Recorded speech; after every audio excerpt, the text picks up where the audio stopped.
warahmatullahi wabarakatuh. Alhamdulillahirabbil alamin wassalatu wassalamu ala asyrofil anbiya'i wal mursalin wa ala alihi washabihi wa sallam ajmain. Rabbi shrah li sadri wa yassir li amri wahlul 'uqdatam min lisani yafqahu qawli. Amma ba'du. Yang saya cintai dan saya muliakan Bapak Ustadz Imam Syuhada, jauh-jauh dari sini, Pak dan seluruh anggota, Bapak Ibu sekalian yang saya cintai dan saya banggakan. Alhamdulillah, pagi ini kita diberi kesehatan dalam rangka untuk thalabul ilmi. Pak Ustadz, hukumnya wajib bagi umat Islam, baik muslim maupun muslimah, karena kita harus selalu menuntut ilmu sampai dari lahir sampai ke liang lahat, tentunya supaya kita terhindar dari kebodohan, ya. Karena kebodohan itu maksiat yang hakiki, kan? Maksiat yang hakiki, karena orang tua itu tidak tahu mana terang mana gelap. Jadi kita harus terus mengisi rohani kita, bagaimana kita, apa tujuan kita hidup di dunia ini. Sekarang ini adalah situasi pandemi, tentu kita lebih banyak berkorban, lebih banyak menolong masyarakat. Tentunya ini suatu amal yang luar biasa besar. Dalam sejarah dulu, ya, tarik-tarik dulu, pelacur menolong anjing aja masuk surga, ambil dua di surga sana. Apalagi kita yang tiap hari menolong masyarakat, menolong anak istri kita, ya, menolong sesama, menyelamatkan hidupnya, menjaga kesehatannya, menjaga keamanannya. Karena itu adalah suatu amal yang kita menjadi bekal di akhir hayat kita di akhirat nanti. Amin. Kita sebagai kursi tentu kita harus bangga, ya, harus bangga dengan apa yang kita perbuat, ya, bukan sombong, ujub atau ria, tapi bangga, ya. Bangga karena kita bisa melakukan itu di saat orang lain mungkin tidak melakukannya, ya. Kita diberi kesehatan, kita diberi kemampuan, badan yang kuat, rezeki yang luar biasa, tentu harus kita selalu syukuri, ya. Syukurnya adalah hal yang paling pokok yang diajarkan dalam Al-Quran, ya. Bertakwalah supaya kamu bersyukur.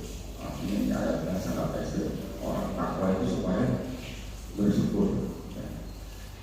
Karena lain syakartum, ya, lain sedekahtum. Artinya kalau kamu bersyukur akan ditambah nikmatnya. Begitu juga sebaliknya, oleh kafir itu, nah, ada jelasan. Artinya kalau kita kufur nikmat, siksa Allah sangatlah pedih. Nah, ini tentu ada kaitannya betul. Tiap hari kita bekerja, mungkin suatu saat kita capek, bosan, ya kan, ngeluh. Nah, ini rawan, orang ngeluh itu rawan, ya. Sangat rawan, hati-hati. Karena syukur itu harus selalu ikhlas, syukur itu harus selalu dilatih dan bisa dilatih. Kalau sudah ngeluh, merasa capek, misalnya yang lain kok enggak, ya, saya capek setiap hari. Nah, ini kalau orang pintar enggak bodoh, harusnya capek, dia harusnya selalu bersyukur karena saya banyak yang berbuat. Mereka jujur-jujuran aja, kita sudah berbuat banyak. Itu artinya bodoh itu, ya, maksiat gitu. Kalau kita pintar, kita misalnya beramal lebih banyak. Nah, misalnya yang lain itu tidak mau beramal tuh, itu iri, ya. Iri sesuatu yang baik itu harus gitu. Kalau iri sama orang yang berbuat baik, ya. Kalau yang berbuat jelek itu tidak boleh. Jadi kita harus isi iman, isi hati kita dengan sebaik-baiknya. Terus kita selalu sabar, ya.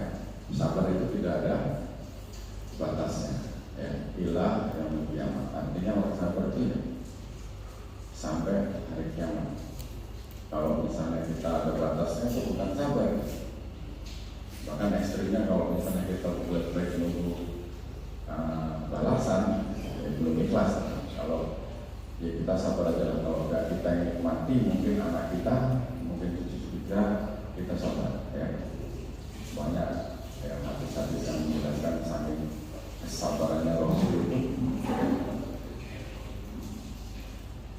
Fir'aun itu yang paling berat itu adalah Abu Lahab ya, Abu Jahal itu. Karena beliau sabar nunggu sampai anaknya pun ada yang akhirnya Islam ya, masuk Islam, iman kalau salah. Artinya walaupun dari orang yang sejak itu sekelas Fir'aun, tetap keluar dia anaknya mesti bertobat dan menyatakan bahwa Islam. Tentu kesabaran yang harus kita latih. Kadang kita tugas di lapangan juga berhadapan dengan masyarakat yang salah namun ngotot, salah namun ngotot dan merasa benar. Nah ini juga harus sabar. Ini juga dicontohkan oleh Rasul. Pertama kali wahyu turun di Arab sana, tetap ditolak sama masyarakat. Akhirnya beliau kalah, tidak mau konflik sama suku Quraisy, tidak langsung mati. Di tahun ke-6 balik lagi ke Arab, pasukan kuat, pasukan lebih kuat sudah di pintu gerbang nih. Bagaimana kata Umar itu? Apakah yang saya libat semua ya Rasul? Gak usah, Ini benar-benar Rasul atau enggak ini? Kok kita benar, agama kita udah benar, kok kita masih harus ngalah? Padahal benar, kuat, harusnya kan nggak boleh ngalah, langsung aja. Benar nggak ini Rasul kan gitu. Tapi pemikiran Rasul tentu berbeda dengan pemikiran yang Sayyidina Umar, bahwa benar itu belum tentu menang, Benar itu belum tentu menang. Yang benar itu adalah menang dengan cara yang benar. Akhirnya beliau balik lagi. Nanti di tahun ke-8 baru balik lagi ke Arab, masuk tanpa ada perang, tanpa ada konfrontasi, sehingga tidak menimbulkan korban.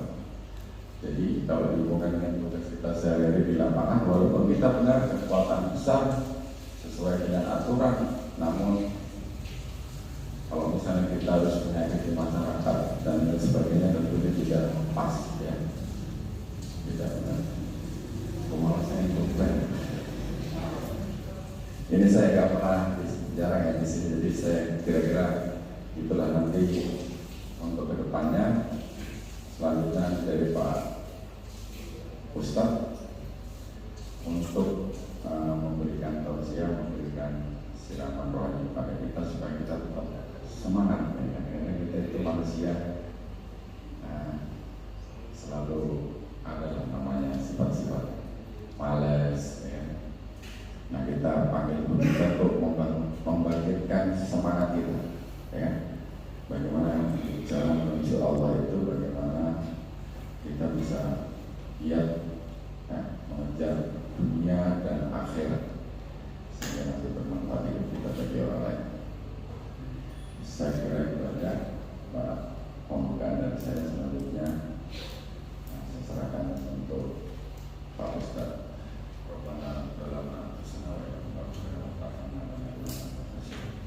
Wabillahi taufiq wal hidayah. Wassalamualaikum warahmatullahi wabarakatuh.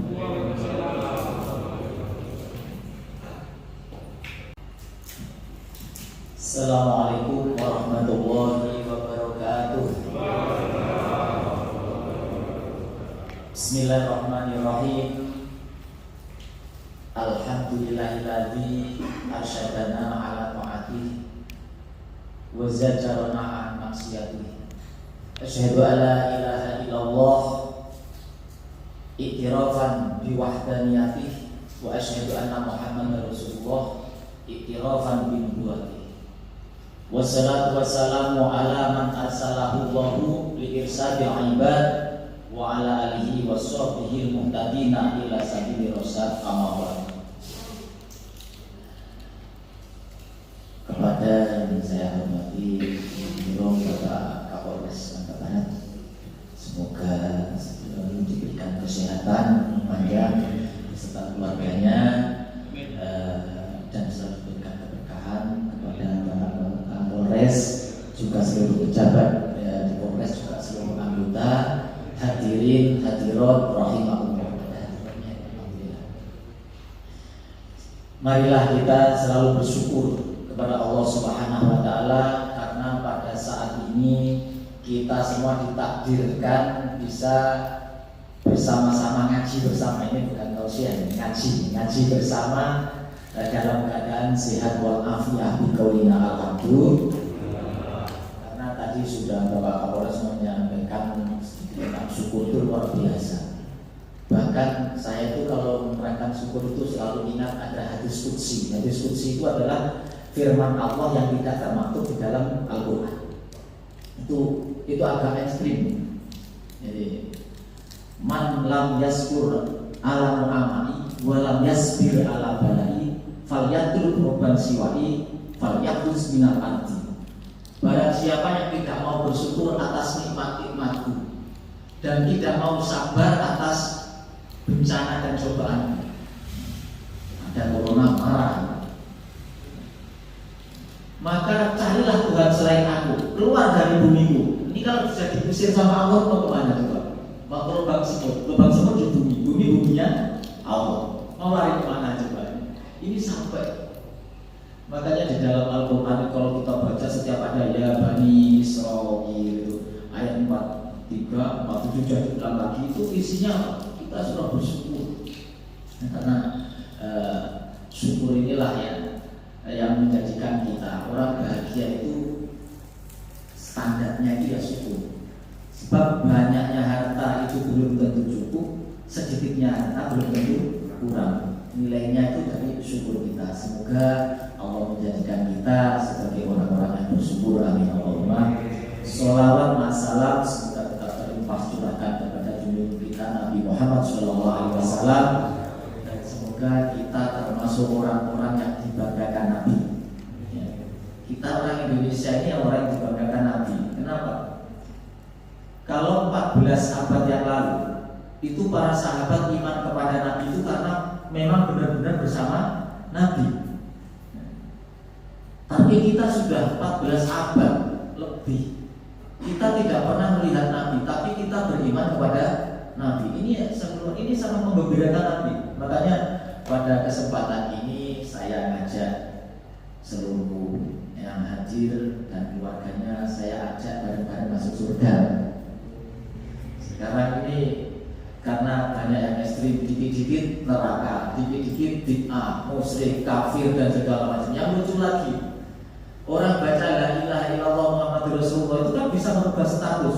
Orang kafir saja 70 tahun kafir baca la ilaha illallah Muhammadur Rasulullah jadi muslim.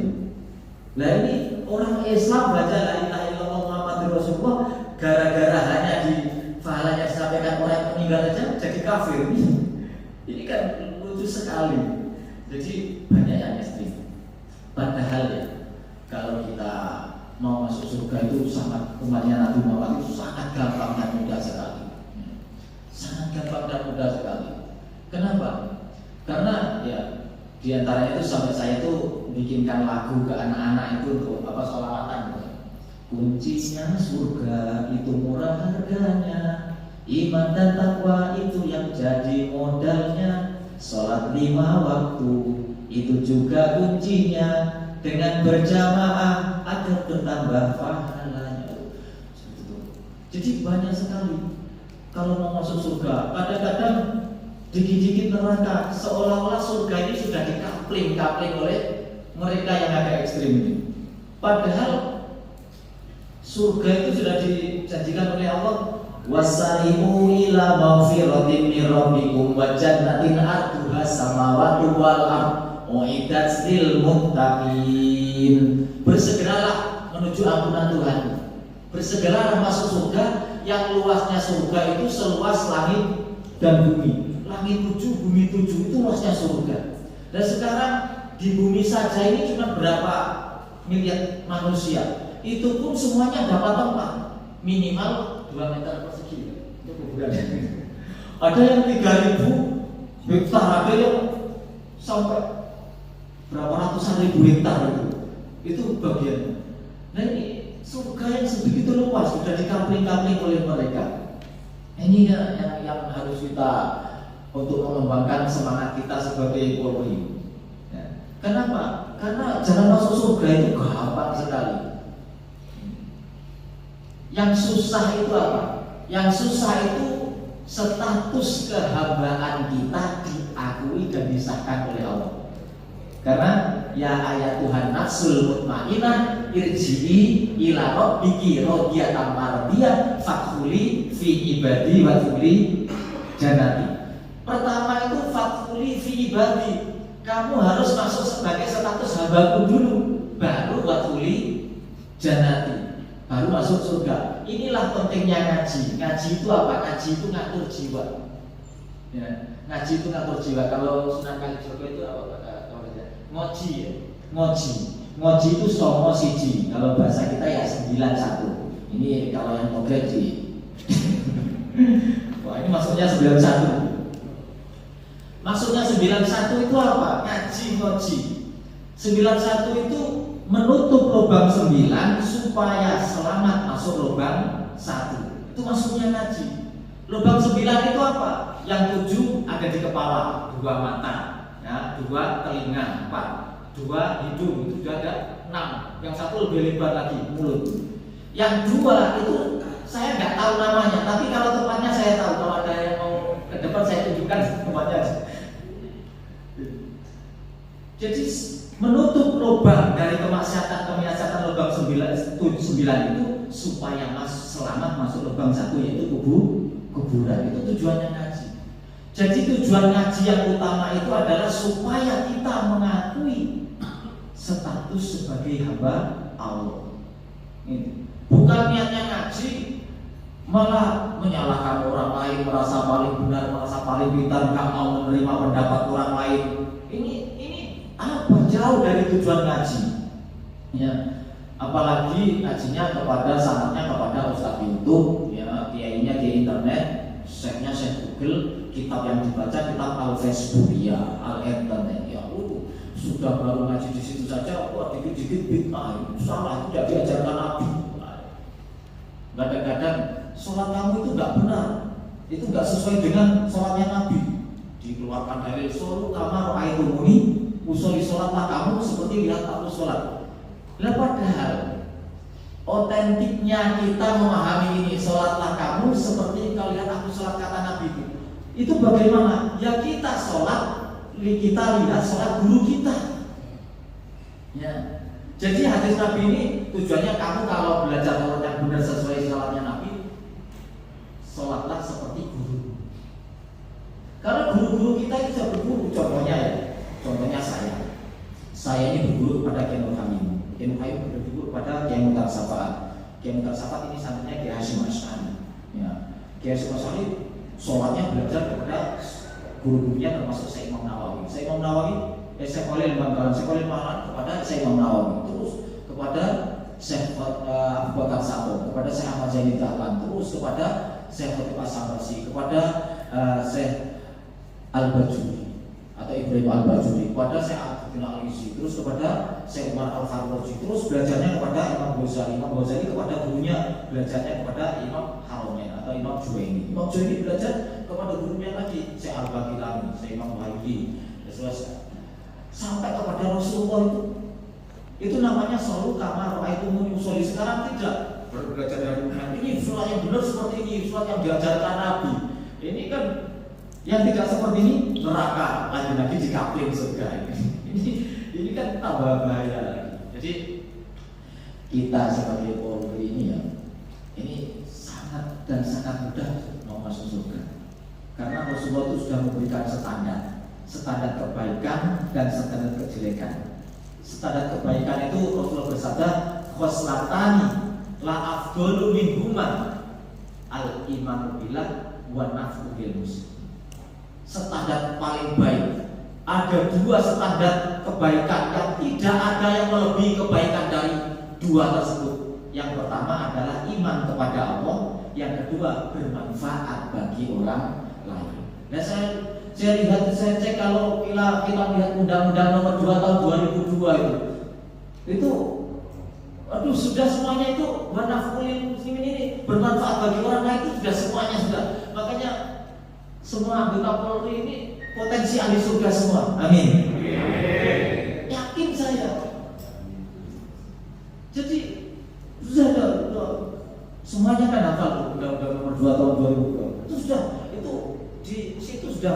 jatah itu. Jadi inilah pentingnya kaji. Jadi kalau yang standar terjelek, ya khoslatani ahbasu minhuma, ya asyirku billah wa doril muslim. Ada dua perkara ini standar paling jelek, tidak ada yang melebihi kejelekannya dari dua tersebut. Yang pertama apa? Menyekutukan Allah. Yang kedua yaitu berbuat makruh bahaya kepada orang lain. Ini orang nggak pakai masker dibiarin saja. Ini sama dengan berbuat makruh. Kadang-kadang sekarang ini repot ya. Padahal kita pakai masker, kita vaksin. Ini adalah implementasi dari atiullah wa atiur rasulah wa ulil amri minkum. Ini. Nah, kalau mereka yang menolak berarti itu ketaatannya kepada Allah perlu dipertanyakan. Makanya tadi Pak Kapolres ini kalau disebutnya ada alhamdulillah agak aman standarnya vaksin. Di sini banyak orang-orang yang standar ketakwaannya itu perlu dipertanyakan. Ngaku takwa tapi tidak sesuai dengan koridor takwa. Mereka atiullah wa atiur rasulahnya itu terlalu, tapi wa ulil amrinya tidak mau. Padahal ini kalau kita pelajari ayat ini atiullah sendiri, kata-kata atiunya taatlah kepada Allah. Yang kedua atiur rasulah wa ulil amri wa atof. Ini disejarkan antara taat kepada Nabi dan kepada pemerintah ini disejarkan.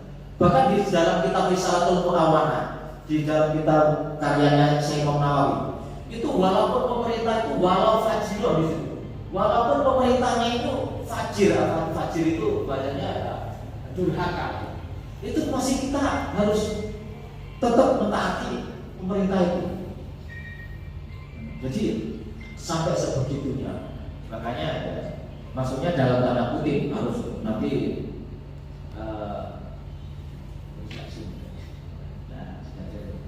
jadi disitulah ya kita tanda kutip nanti jangan disampaikan bahwa walaupun ini pemerintah durhaka, nggak bisa jadi asik. Assalamualaikum.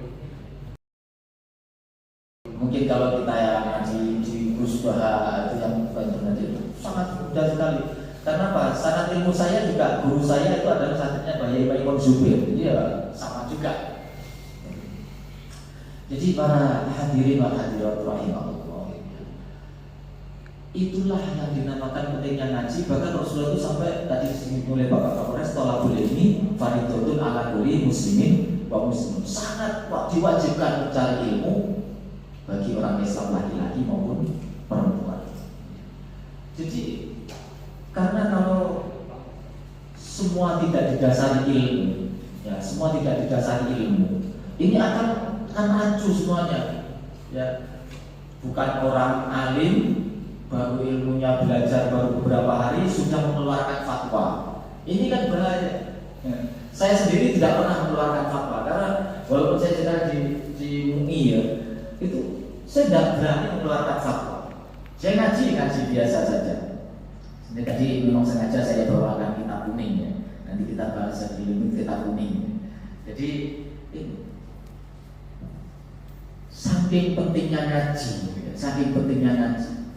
itu bahkan derajat paling tinggi disebutkan dalam Al-Quran itu adalah orang berilmu.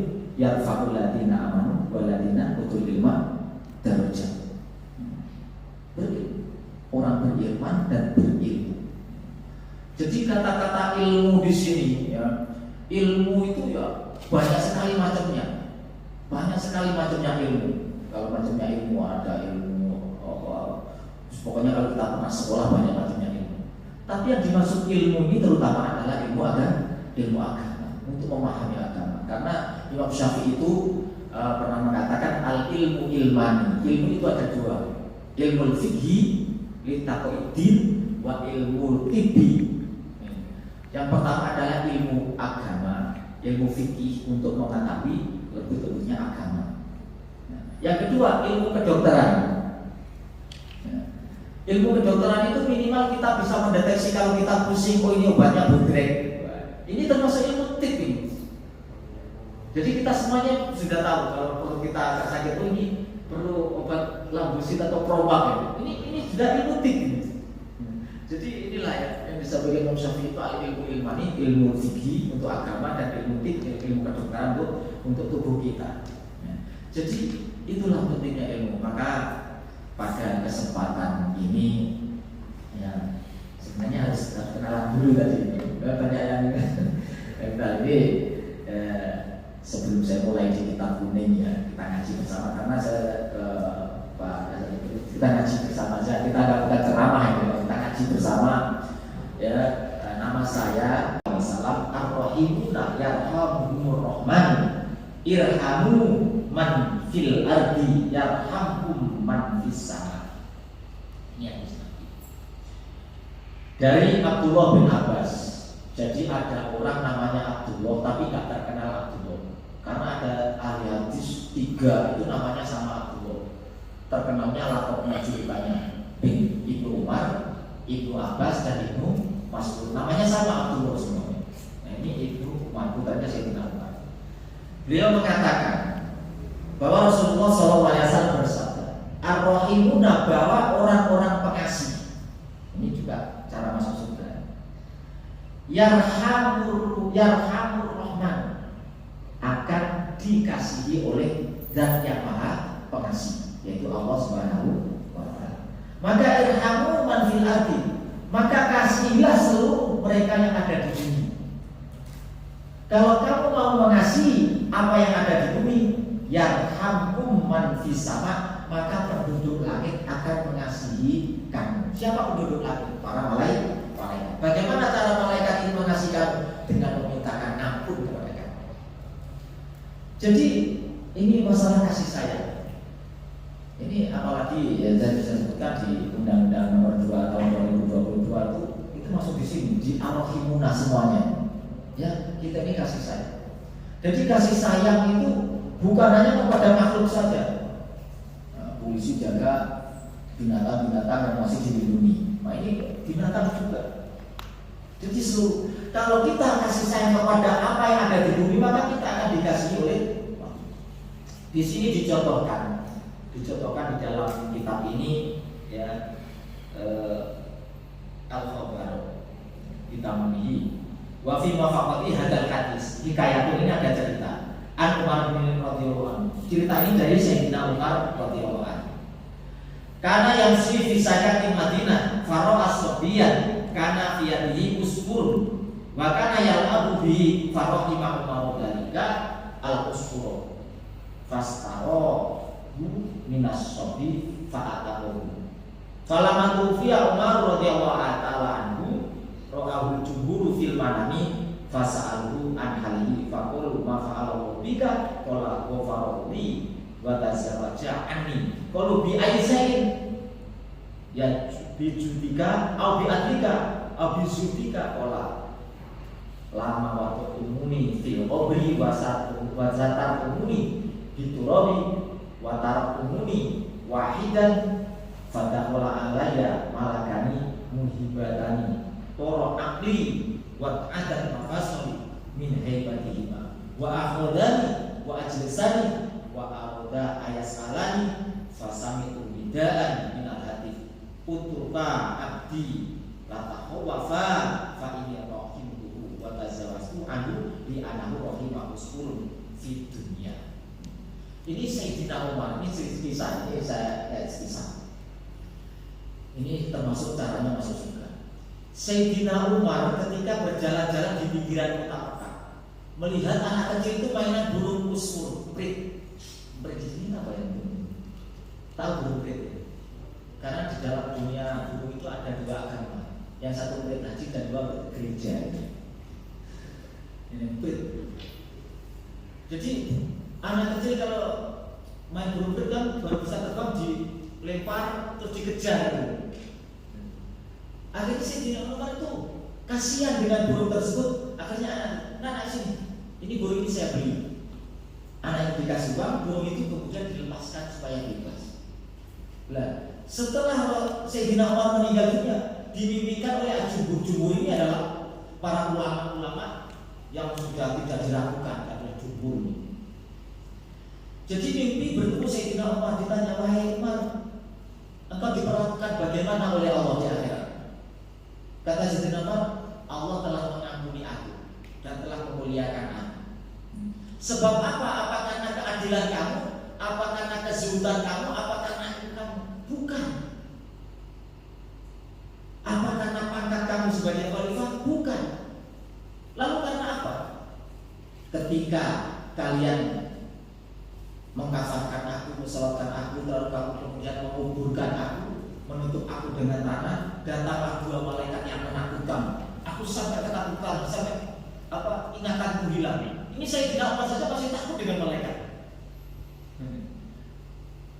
Jadi ketika seperti itu, dua malaikat itu mau nanya saya, tiba-tiba ada hatif. Hatif itu ya seperti handphone, ada suara tapi tidak ada rupanya. Bukan hatif itu tentu. Jadi ada suara lagi. Suara itu terjebak. Wahai dua malaikat, tinggalkan hambaku, karena dia telah mengasihi burung waktu di dunia. Ini hanya karena seekor burung saja itu bisa menyebabkan masuk surga. Tadi Pak Kapolres, gara wanita pelacur saja nolong anjingnya kehausan, diambilkan air dengan sepatunya sehingga dia alam Islam meninggal masuk surga. Ini subhanallah. Jadi kita ini ya, jangan sampai kita kena sedikit-sedikit bid'ah, sedikit-sedikit kafir. Lihat dulu. Ya di dalam kitab risalah Ahli Sunnah wal Jamaah yang saya ngajikan tiap rutin di kantor PCMU setiap minggu pertama. Kalau besoknya karena minggu pertama besok itu kita akan ada persakit di pesantren, kita menuju minggu kedua. Itu dijelaskan bid'ah itu ya. Orang jangan sampai dimanis 10 bid'atin dolalah, seluruh bid'ah bukan. Tapi sebagian bid'ah itu dolalah, yang dolalatin final, yang dolalah, yang sesat itu ke neraka. Jadi tidak keseluruhannya. Di Al-Quran pun disebutkan wajahnya kuli sayyidina hayy. Kami menjadikan seluruh makhluk ini dari air. Coba kalau ini kita artikan di Al-Quran ini kita seluruh makhluk Allah dijadikan dari air. Kira-kira jin protes enggak? Malaikat protes enggak? Pasti protes karena mereka tidak dari air. Maka di dalam ayat ini diartikan sebagian makhluk Allah itu dijadikan dari air. Sama dengan hadis Nabi qulu bid'atin dolalah. Sebagian bid'ah itu dolalah. Bid'ah itu ada yang wajib. Bid'ah itu ada yang wajib. Bid'ah tapi wajib. Contohnya apa? Contohnya kita belajar nahwu sorof untuk mempelajari apa? Al-Quran, untuk mempelajari hadis Nabi karena harus dengan nahwu dan sorof. Sorof itu apa? Yang tadi amsilah tasfiah. Kalau zaman dulu saya fa'ala yaf'ulu fa'alan wa maf'alan wa fa'ilun wa daga maf'ulun uf'ula af'ul maf'alun maf'alun maf'alun. Kalau sekarang sampai sekarang tidak seperti itu Pak. Fa'ala yaf'ulu fa'alan, Pak Ustaz kepala ngilu banyak hafalan. Ini untuk apa? Untuk mempelajari. Tadi belajar kitab kuning seperti ini, kita bundel gak ada harokatnya. Dibaca harokat dengan yang pas seperti itu. Saya itu kalau nyimak anak-anak yang tahfidz Quran itu enggak pegang Al-Quran. Kalau ada yang baca yang salah, itu saya benerkan enggak langsung, saya benerkan enggak. Ayo, itu ada huruf apa itu? Huruf J. Kenapa tadi berdebat K? Oh ya, langsung diulang. Karena kalau ada huruf J dibaca kasroh. Jadi seperti itu nih. Belajar ilmu nahwu zaman Nabi enggak ada. Bahkan pembukuan Al-Quran zaman Nabi kan belum ada. Jadi membukukan Al-Quran itu bid'ah. Apakah bid'ah ini dolalah juga? Menghias masjid, mengingatkan itu bid'ah juga, tapi bid'ah yang makruh. Jadi boleh-boleh saja. Dan kita silahkan yang belajar agama lewat internet ataupun, tapi harus kita gurukan, kita bangunkan. Dan perbedaan itu jangan sampai memandang diri kita paling benar. Perbedaan itu sah-sah saja. Ikhtilaful ummati rahmatun. Perbedaan umat itu adalah rahmat bagi Allah. Sebab kalau laki-laki semua nggak ada perempuan juga ada juga. Jadi perbedaan ini sangat penting sekali dan jangan menjadi perpecahan. Perbedaan ini justru bikin, karena sambal itu bisa enak karena ada perbedaan di situ. Jadi semoga ini bermanfaat.